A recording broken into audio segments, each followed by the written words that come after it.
Hi, I'm Ben with Sennheiser. I'll be the first to congratulate you on the purchase of your brand new Sennheiser portable camera wireless system. Perhaps you just bought a system, or maybe you're looking at buying one. In either case, we're going to go through some of the components, show you what they look like, how they work, how to set it up, and answer any questions you may have. Let's get to it. All right, here we have the EW100 ENG G3 camera set. This is a very versatile and one of our most popular sets that we offer. It includes a portable transmitter with a ME2 lavalier microphone, as well as a SKP100 G3 plug-on transmitter. This will convert other sources into wireless, and it includes a receiver, which will be mounted on your camera. Let's take a look at what's inside the box.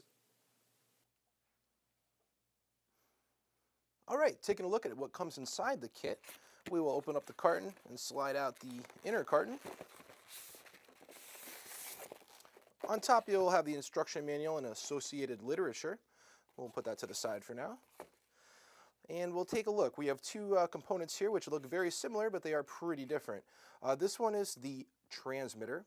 You can tell it's a transmitter because it says body pack transmitter on the back, and it has a mic line input where you would plug a microphone into it. We'll put that off to the side. The second component would be the receiver. This is denoted on the back by its diversity receiver indication, and it has the AF out jack on it. This would be the piece that mounts onto your camera and receives the signal. We'll put that to the side. The SKP plug-on transmitter here, this guy here has an XLR port on it, and you can plug this into any source that does not require phantom power, and it will make it wireless. A popular use for this would be the combination with a Sennheiser K6/ME66 combo, and you can use this to make a shotgun microphone, wireless shotgun microphone. Pretty cool stuff. You get some accessories which are important. We have the ME2 lavalier, which is an omnidirectional lavalier, and it will plug right into the body pack transmitter with a locking ring. And you'll have two output cables which go from the receiver to your camera. This is the CL100, which is an XLR type output cable. And then you have the CL1, which is a right angle 3.5 millimeter or 1/8 inch output cable.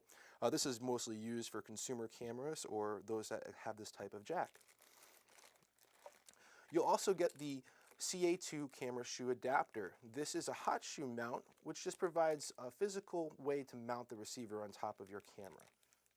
And of course, you have your AA batteries. Let's talk about setting it up. Okay, now that we have everything out of the carton and on the table, we can identify all the components. Here we have to do the initial setup about attaching the cables we need to connect, as well as putting the batteries into all the devices. So let's start with the batteries first.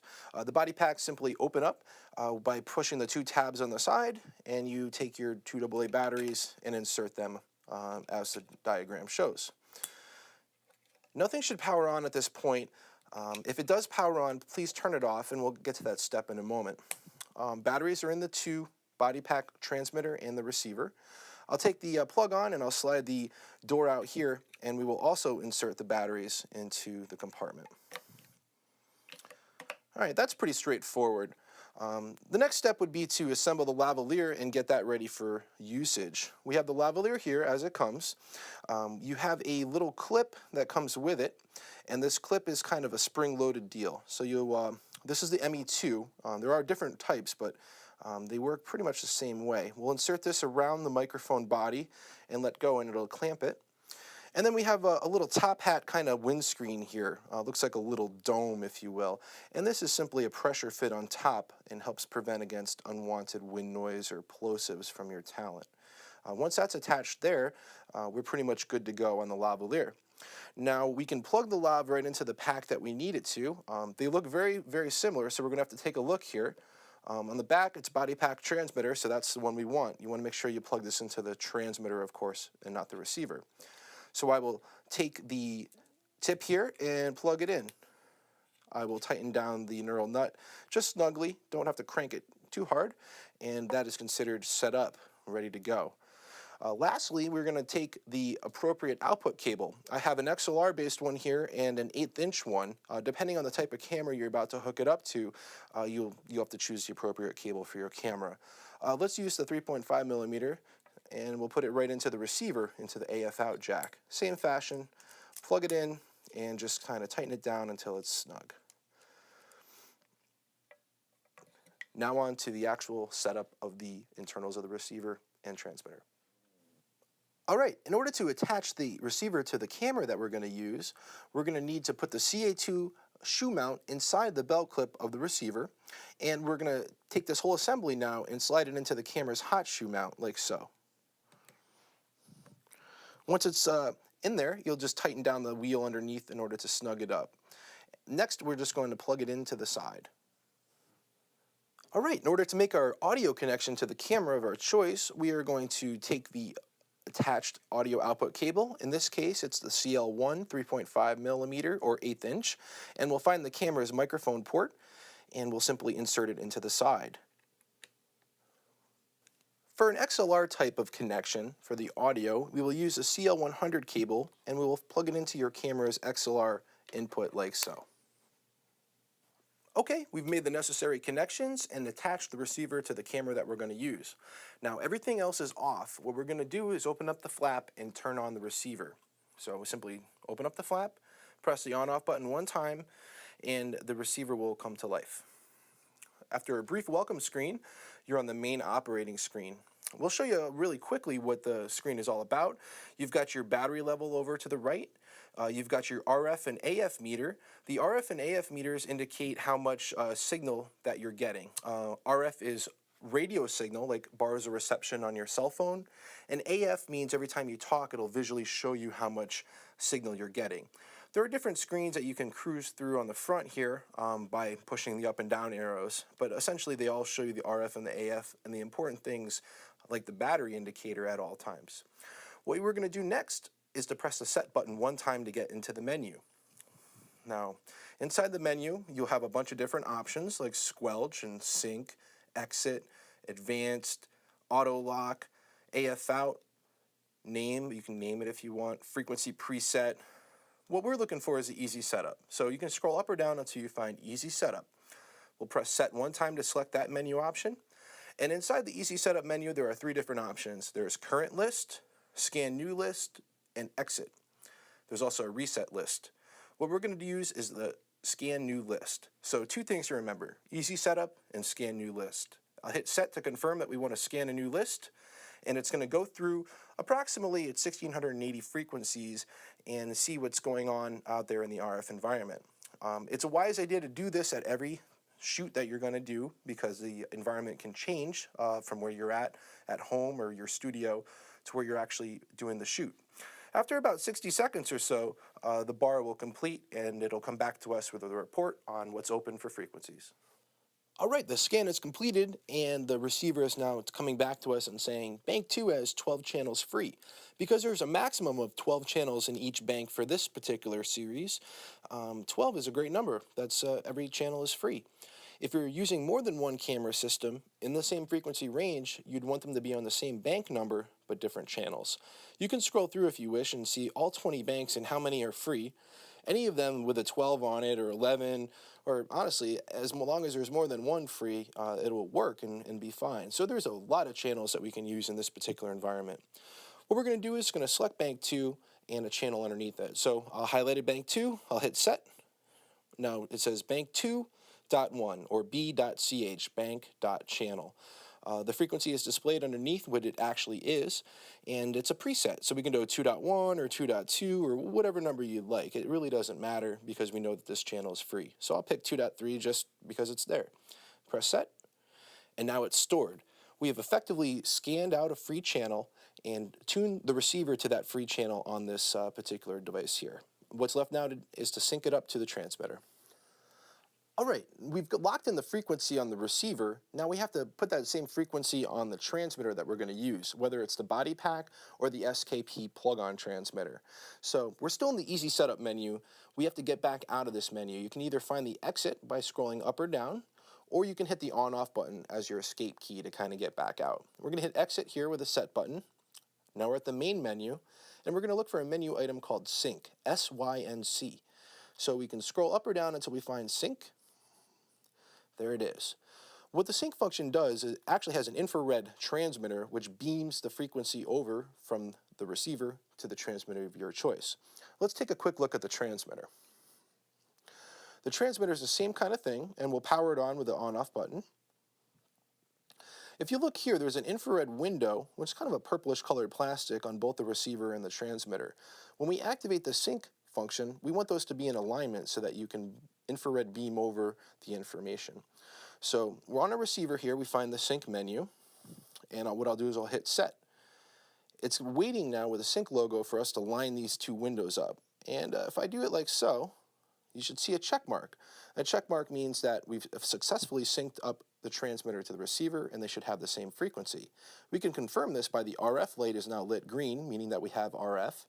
And if I exit back out to the main operating screen on both, you'll see that they're on the same frequency, and everything is a go. So right now we're pretty much lined up and ready for operation. Let's show you how to do this with the SKP real quick. Okay, we have the SKP transmitter here, and this is basically one of the body pack transmitters with an XLR connection right into it, and we're going to sync it up pretty much the same way. What we'll do first is we'll turn it on with the on-off switch, press until it lights up, and we get the Sennheiser display. And then I'll attach the desired microphone or XLR cable or whatever you want to make wireless into the front end here. I will simply put it together, push it in, and then there's a little locking ring that you can screw until it's all the way tightened up and the microphone will be firmly attached. This is all set up. Now we're ready to do our infrared sync. Before we do, please be aware that the infrared window is here, right to the left of the display. Okay, our SKP is plugged into our microphone and we have both devices on. Our receiver, we're going to go back into the menu and find the sync function the same way. So I'll hit set to go back into the menu, go up or down until I find the sync function, SYNC. I'll press set. It's awaiting now. The logo is telling me it's ready for the sync, and I will take my powered on SKP and simply hold it up in the air, I don't know, about 6 inches away or so. If you don't get a check mark right away, you might want to increase the distance or move it around until you do. The check mark we just saw indicates that we have the same frequency, everything is set.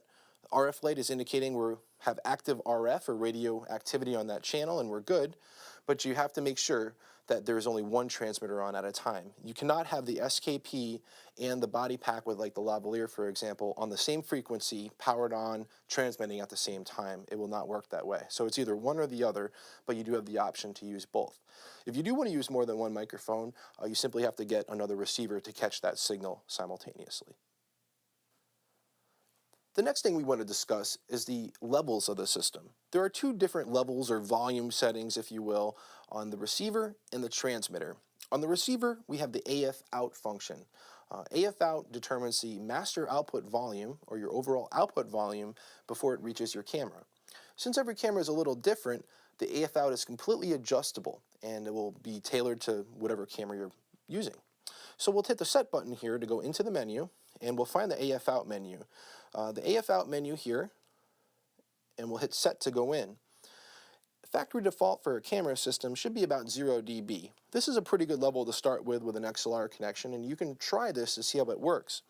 If it's not loud enough, you can certainly increase it up to about plus 12 dB, which is the maximum, or down, 0 is the default, all the way down to negative values such as negative 30 dB. A couple basic guidelines: if you're using an XLR or a 3-pin full-size microphone connection, the 0 dB would be a good place to start. If you're using a digital SLR camera that's expecting a mic level, you might want to try negative values like negative 12 or negative 18 to start and get you in the ballpark. Every camera is different, so this is something you're going to have to experiment with to get the best results. Okay, here we have the body pack transmitter with a lavalier attached, and if we turn on the light here so we can see, you'll see the AF meter is moving up and down every time I talk. And the idea is that you want to get as close as to 100% or full level without going over. If you go over, it's called clipping, and clipping is undesirable because it can lead to distortion and other unwanted sounds in your video. So to get the best sound possible, you might want to try anywhere from about 40 to 90% on average of where the level is going up and down. If it's too low, it won't sound good, and if it's over the top, it won't sound good, so you got to get a happy medium. The way we adjust this is with the sensitivity menu. I'll hit set to go into the menu and up or down until you find the sensitivity. These are values starting at 0, and as you go down it gets less sensitive, with 0 being full blast. I'll hit set to go into the menu. -30 is the default and where it starts, but if you want you can adjust it up or down and to get the right value for your shoot. Keep in mind louder voices are going to need less sensitivity, while quieter voices will need more, so you're going to have to experiment to find the optimum results for you. Well, that about wraps it up. There are some additional resources that we want you to be aware of. The Quick Start Guide, which is included inside the box, covers a lot of the features that we went over today. And for the advanced features, the proverbial instruction manual contains all you need to know. We hope you found this video informative and useful, and you can use some of these tips on your next video shoot.